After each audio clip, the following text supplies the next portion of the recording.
Seringkali kita merasa lebih nyaman bercerita pada teman daripada keluarga sendiri.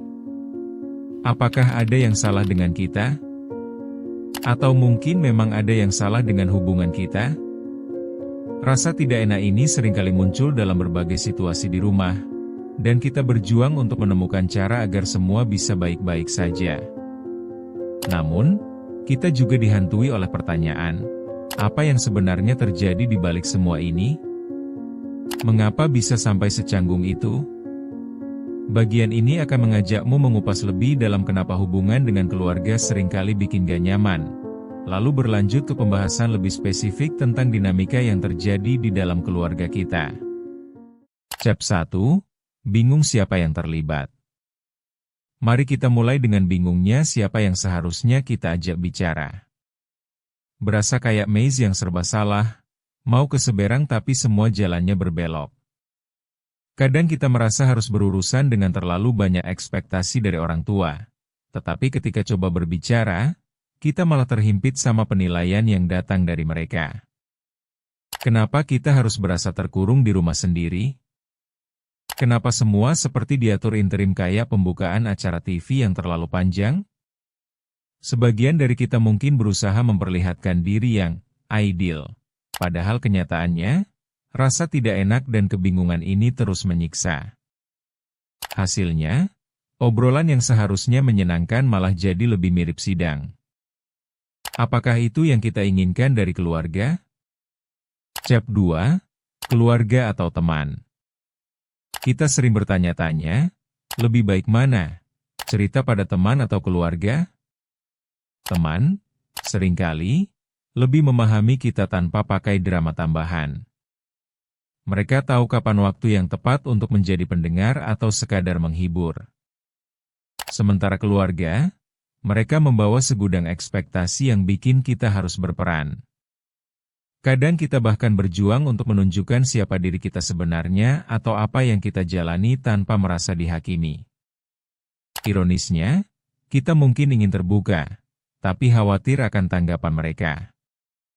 Banyak yang merasa lebih bebas menceritakan masalah dan impian kepada teman karena biangnya kita punya sejenis keterikatan emosional yang lebih ringan.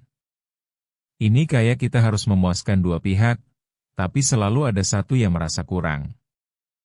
Kenapa harus berjuang begitu keras untuk menjadi diri sendiri di tengah orang-orang yang seharusnya menerima kita apa adanya? Chap 3. Norma keluarga yang ketinggalan zaman. Selanjutnya, kita cek tentang norma-norma konyol yang kadang bikin kita merasa terjebak. Masih banyak keluarga yang berpegang teguh pada tradisi yang udah gak relevan lagi di zaman sekarang. Misalnya, anggapan bahwa pekerjaan yang dianggap layak adalah yang berhubungan dengan posisi tertentu, dan bukan apa yang kita suka. Semua ini hanya menambah beban kita. Kadang kita dituntut untuk mengikuti jalan yang mereka gambarkan, tanpa memberi ruang bagi impian atau keinginan kita sendiri. Akhirnya, hubungan yang seharusnya saling mendukung terasa lebih membebani. Keterikatan ini bikin kita terkunci dalam ekspektasi yang mungkin tidak pernah kita pilih. Apakah akhirnya mereka paham betapa beratnya langkah yang kita ambil? Chap 4. Kemandekan emosional. Iya, isi kita kadang terasa, gak ada airtime untuk bercerita. Rasa berat ini seringkali bikin kita lebih memilih untuk menyimpan semuanya dalam-dalam. Satu sisi pengen berbagi, tetapi sisi lain kayak merasa gak layak untuk membeberkan apa yang kita rasakan. Ketidaknyamanan ini bisa terakumulasi menjadi kemandekan emosional. Ini bisa jadi racun yang bikin kita bertahan dalam lingkaran setan. Suatu ketika, rasa ini bisa meledak, dan semua yang terpendam selama ini bisa membuat hubungan yang seharusnya hangat berubah menjadi dingin. Seringkali kita merasa sendirian dalam keramaian. Padahal, kami butuh dukungan dari orang terdekat.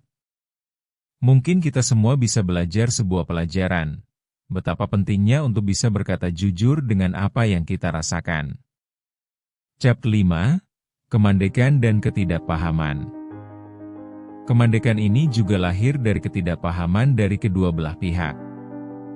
Keluarga seringkali merasa tidak mengerti anak-anak mereka, sementara anak merasa tidak dipahami oleh orang tua. Dengan semua yang mereka jalani, interaksi kita menjadi lebih mirip pertemuan formal ketimbang obrolan santai. Entah kenapa mereka berasa satu-satunya yang perlu dibahas adalah hal-hal yang penting. Sedikit sekali ruang untuk berbicara tentang emosi. Setelah semua tekanan ini, rasa diremehkan bisa menjadi sangat menyakitkan. Apalagi saat perasaan tidak dipahami tersebut terus berulang. Akhirnya, kita jadi kehilangan rasa. Keluarga seharusnya memberikan kehangatan, bukan sekadar fungsi. Mereka butuh tahu siapa kita sebenarnya, tapi mungkin, justru tak ada satupun yang tahu.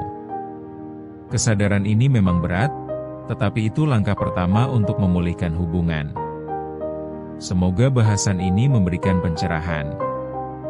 Terus kunjungi Ruang Tumbuh untuk lebih banyak obrolan seru. Bertumbuh itu proses, bukan lomba.